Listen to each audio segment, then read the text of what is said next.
Leo tuko katika kanda yenu ya Victoria. Tumeanza Kagera, tumemaliza Geita jana, tuko Mwanza, kesho tunaenda kanda ya Serengeti, Shinyanga, Simiyu pamoja na Mara.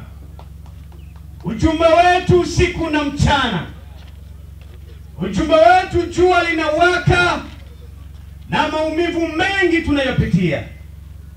Chadema ni chama cha siasa. Tuna wajibu wa kufanya siasa kwa sababu sheria zinaturuhusu.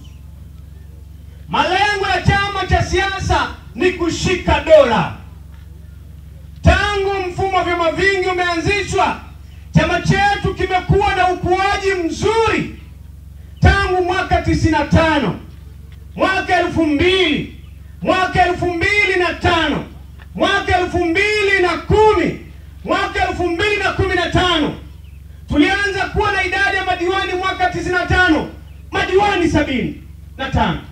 Mwaka 2000 tunashiriki uchaguzi. Mwaka 95 wabunge tulipata wabunge 11. Mwaka 2000 vivyo hivyo ukuaji wa chama chetu kutoka madiwani 75 mpaka madiwani 103. Na wabunge vivyo hivyo waliongezeka.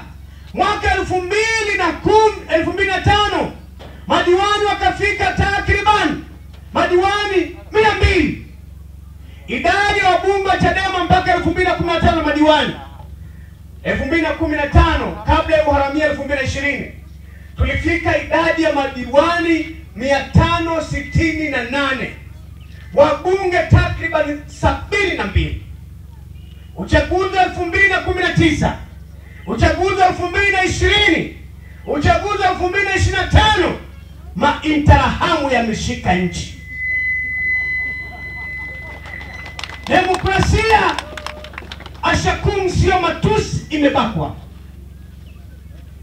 Leo kuzungumza masuala ya uchaguzi kwenye nchi hii imekuwa ni hatari.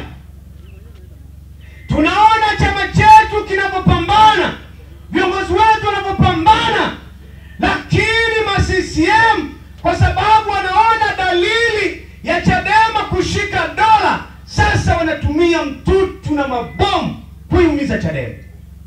Na kwa bahati mbaya Chadema sio mtu. Chadema ni roho.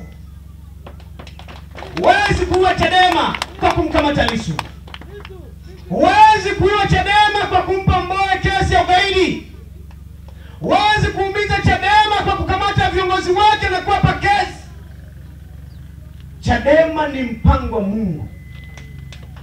Leo tumeamua na tumekuja na agenda ya no reform no election. Mwaka huu tunajua ni mwaka wa uchaguzi.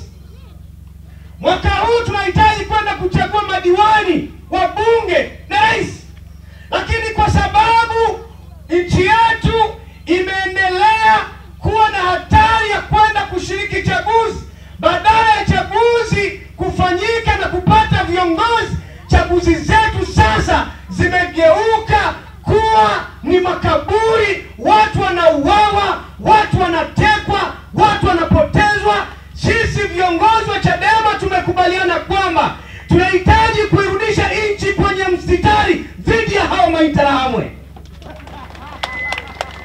Tunajua kwamba tutaumizwa, tutateswa, tutapigwa, tutauawa, tutafungwa, lakini tumeshakubaliana no reforms no election.